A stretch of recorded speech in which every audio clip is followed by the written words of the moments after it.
Thanks so much, Sarit Zehavi, founder and president of Alma Center here in Israel, to discuss with us today, with the media line, the events going on with the ground operation of the IDF in Lebanon. Can you please introduce what's going on in real time? What is going to be created? Is there going to be a buffer zone in this situation, or is going to be like Operation Litani, like we saw in 1978? Please.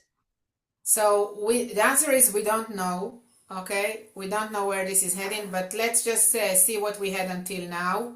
Hezbollah started the war against us almost 48 hours ago, launching drones and rockets against various places in Israel. This means next to the border, it means in depth into strategic sites in Israel, and it means against the communities over here in the north. Most of the weapons that Hezbollah launched were intercepted, but not all of it, causing some damages in different places. It means that the Israelis that are living up north, especially those who are living next to the border, have only 15 seconds to get to the bomb shelter. And the decision was not to evacuate the communities, in opposed to what happened in 2023 when we evacuated the communities next to the border. The reason is because Hezbollah is not at the same place as it used to be. It is much weaker. It is the Radwan brigades are not at the same capability. The anti-tank missiles are not at the same capability, and yet there is understanding that if Hezbollah will decide to send squads here and there to reach to the border, some of them may cross, and that's why. And we want to keep the people inside the communities. We've seen the destruction of what happens if we evacuated people. So that's why IDF entered Lebanon. IDF entered Lebanon in order to create a better buffer in not only the 5 hills that we are holding. 5 hills are not enough to create a buffer towards 20 communities that are located at the fence. You need much more presence of soldiers in those areas, and that way you create a buffer that doesn't enable Hezbollah to come nearby, to go down south and to launch anti-tank missiles from the borderline against anybody who is living here in Israel. So that's the basic goal of what is happening as we speak. Are we going to end up in a situation, as you mentioned, like 1978? All options are on the table, and I want to explain why. During the war in 2023, we understood that Hezbollah is hiding its rocket in every house of the Muslim Shiite villages of South Lebanon. Yeah. Unfortunately, since then, the Lebanese armed forces failed to disarm Hezbollah systematically in those places. It hardly entered into homes, only after a lot of pressure, and big amounts of weapons are still there. Some of it was bombed. We learned that it's not enough just airstrikes, and that's why the option of maneuvering further than just the areas next to the border is on the table, and we'll see how things will play out within the next few days. I want to ask you, is Israel prepared, for the repercussions that we may see as well? Is a proxy, Hezbollah, as we know, of the regime. The regime is still throwing, some of its remaining stockpiles of ballistic missiles in the hours we speak. But at the same time, we have the American, on our side of this battle. I want to understand, what is going on in this dynamic. Are the Americans going to help Israel to maintain stable the situation in Lebanon as well? Of course, the Americans, I want to remind everybody that before the campaign against the Ayatollahs in Iran, the Americans' envoy to Lebanon threatened that if Lebanon will not come to its senses and truly disarm Hezbollah, Israel will have to intensify its attacks against Hezbollah. And since Hezbollah opened the war, we thought this is a golden opportunity to cause much more damages to Hezbollah with regard to its weapons caches, its leadership, and its financial branches spread all over Lebanon. We bombed those as well.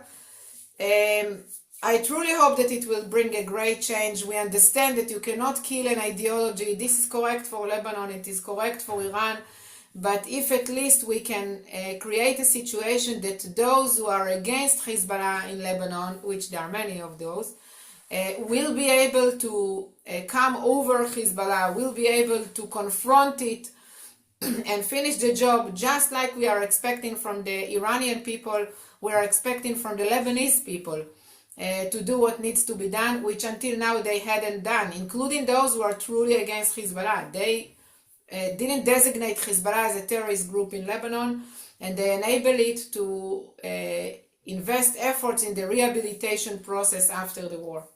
We have updates from the government of Lebanon yesterday. I wanted to mention this, that they want to prohibit any kind of military operation from the group retaliating against Israel. Do you think this is a sign that Lebanon wants to draw a line, a red line between the country and the, group in question in the southern villages that we're talking about? Look, to tell you the truth, I'm in this business for more than 20 years. Following what is happening on the Israeli-Lebanese border and living on the Israeli-Lebanese border. I live 9 kilometers from the border. I am tired of empty promises of the Lebanese government. So I want to see deeds and not just words. Words are very nice. I welcome those words coming out from the Lebanese government, but it doesn't say anything to me if I won't see deeds. The IDF asked for an evacuation, as we know, immediately of 50 villages in the south. What is going to be the coordination there to avoid civilian casualties? Because we are going to have civilian casualties here. Like in Gaza and in other scenarios, we know that there is a lot of embedment between, Hezbollah with its local population in those villages. How can we avoid civilians being caught in crossfire? If the Lebanese civilians that were asked to evacuate, and by the way, you are mentioning something that happened this morning, but actually, since the beginning, if I'm going back 36 hours, Israel has been calling to Lebanese to stay away of any military infrastructure of Hezbollah and to stay away of any infrastructure of Hezbollah, including in Beirut. So we did warn them. This morning, the warning was to specific towns in South Lebanon. If the Lebanese will listen to us, I believe there will be hardly any collateral damage. The targets are not civilian targets. The targets are military targets of Hezbollah. But as I've said, Hezbollah is hiding its weapons and military infrastructures inside the homes. This has been proven. By the way, in our website, you can find the Human Shield map, which are more than 50 proofs for what was found in South Lebanon, inside the houses, inside the cemeteries and the mosques, and we believe there is much, much more. So, and Lebanese know, they know. So if they will leave, things will be okay. We will be able to fight against Hezbollah without killing any civilians. I want to ask you, the Lebanese Ministry of Health declares some civilian casualties in the neighborhoods of Beirut. We know for sure that unfortunately Beirut is a very overpopulated city. This can happen because in the city, we have Shia, also neighborhoods where Hezbollah operates with the networks. What can you tell me about the situation in Beirut, specifically in the quarter of Dania? We had the most amount of, hits point. The Lebanese living in the Dahia know exactly what Hezbollah is hiding there. They know that Hezbollah is hiding missiles in those places. They know that the Dahia is used for the headquarters of Hezbollah. And some of them started to leave before Hezbollah started this campaign against us. They understood that this is where it is going. So again, if Lebanese will listen to our warnings and will stay away from any Hezbollah infrastructures, they will be safe. This could be done. We have no business in attacking civilians. We don't get any benefit by attacking civilians. And actually, Hezbollah is the one who is using his own people as human shield. This is not something new. This is why it is holding such huge civilian infrastructures that include schools and different services, because that way they can buy the support of the population and use them as human shield and use them also to mobilize the Hezbollah military operatives. One question that I want to ask you is about the strikes at the banking system of Hezbollah that Israel started yesterday in the middle of the night, as we know, and it continued until the first lights of this morning. What can you tell me about this rooted mechanism of Hezbollah of recycling a lot of money in the banking systems to buy rockets, any kind of stockpiles that they own?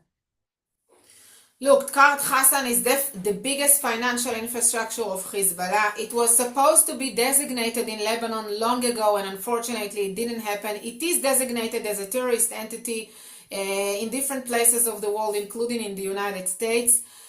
This enables Hezbollah to use this money for its own base, as I've said, and that way to continue the human shield tactic. Yes, it is also used for the manufacturing of weapons into Lebanon and for hiding the weapons inside the homes, because you need to pay the people when you're hiding the weapons inside their homes, and that's how the business goes. We targeted Kart Hassan. Pay attention. We targeted Kart Hassan in the night because during the night it is empty, and that way we continue to do it by the day when people understand that these places they should stay away from them.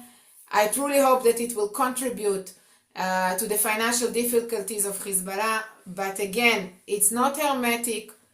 There are many things that could be done and should be done by the Lebanese government itself. We already attacked Kart Hassan in the previous war, and they rebuilt those branches.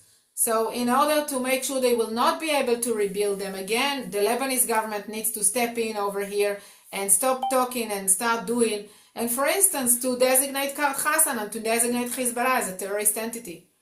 I want to ask you more about the Iranian front. There is a lot of price, being paid. According to CENTCOM, 6 American soldiers already died. We have already victims here in Israel, 9 victims so far, other people being very deeply injured. What is going to happen in Iran? Are people going to really create an uprising from within? Are they ready? Since they don't own weapons, as we know, we have targeting, outposts of the regime being destroyed. We have the Basij, also bases in Tehran being destroyed as we speak.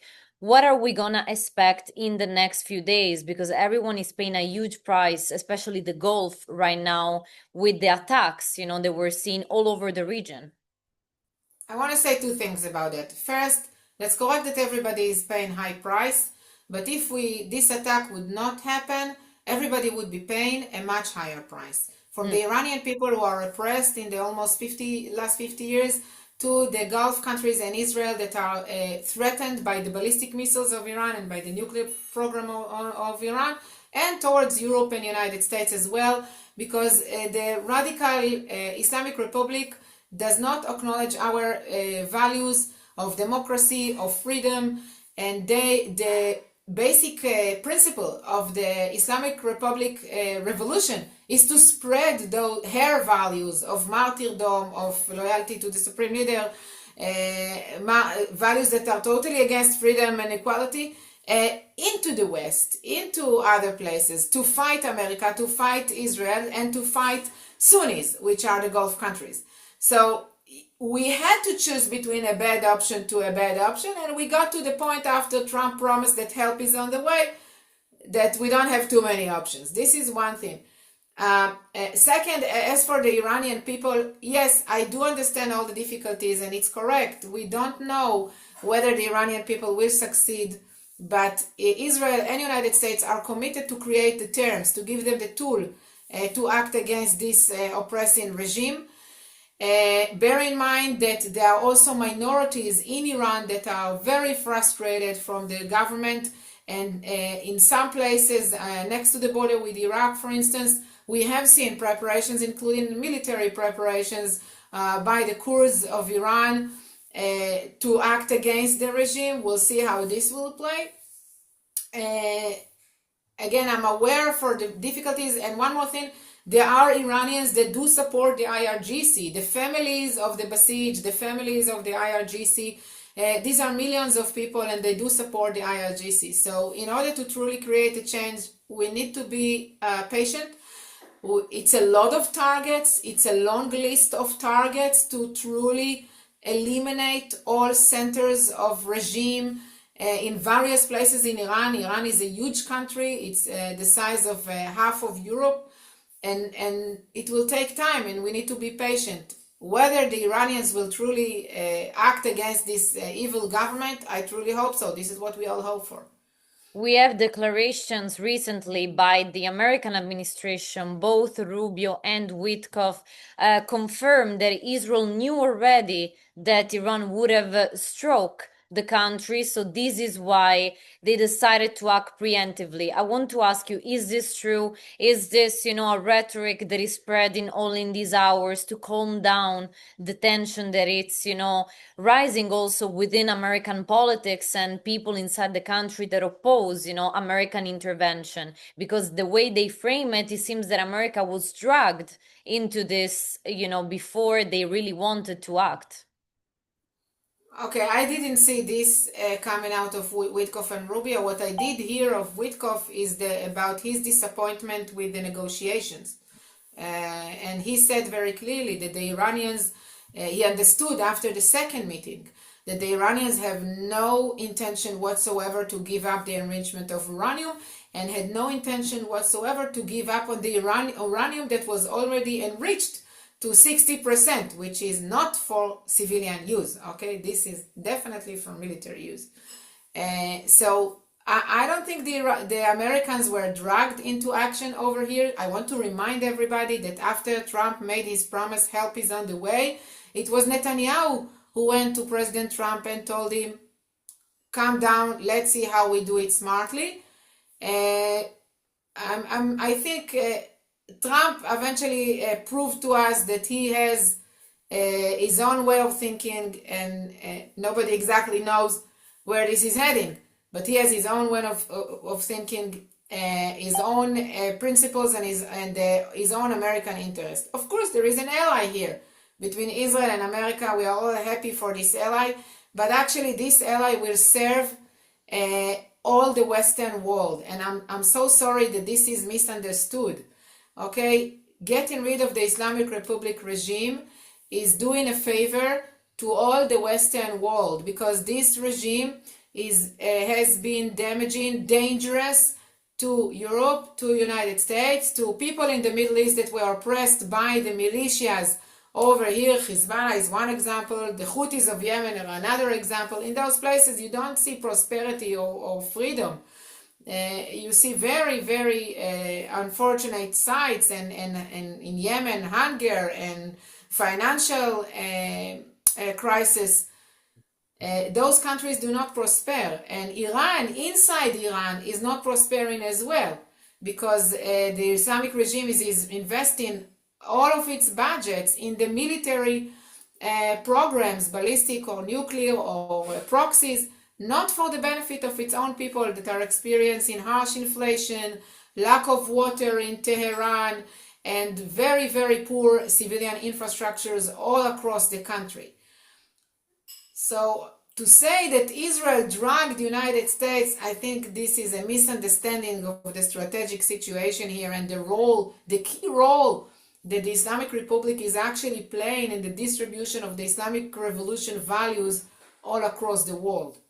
Do you think now that the Arab countries have to take a different stance in regards to the Islamic regime, because they've been always very passive, let's say, in different kind of situation, diplomatically wise and also strategical wise? So I want to understand from you, is it the time they wake up? Because we see also Qatar and Saudi Arabia that have been always at the margin of the rhetoric against the regime, been deeply attacked in these hours, and they now have to ask for more interceptions, to destroy the missiles and drones targeting their own countries. What are your thoughts about the posture now that we're gonna see in the Arab world? I think that the quicker the Gulf countries will join this campaign in a public way, in statement, very, very clearly, in offensive, very, very clearly, to identify who is enemy and who is a friend, it will be helpful to finish this campaign as quickly as possible, but it will also be helpful to build a new Middle East afterwards to preserve partnerships that are now being created and later bring to prosperity. And I truly hope that the Gulf countries will understand that and will join the campaign after they were brutally attacked by Iran. And again, it's important to emphasize they were not attacked only towards American assets in their countries. There were attacks and direct and accurate attacks against civilian assets and the capitals of those countries. I want to thank you so much, Sarit Zehavi, for your testimony. Stay safe in the north. And hopefully, we're going to see new updates coming soon from this conflict, both on the Lebanese front and the Iranian one. Thank you again for being with us today. Thank you for having me.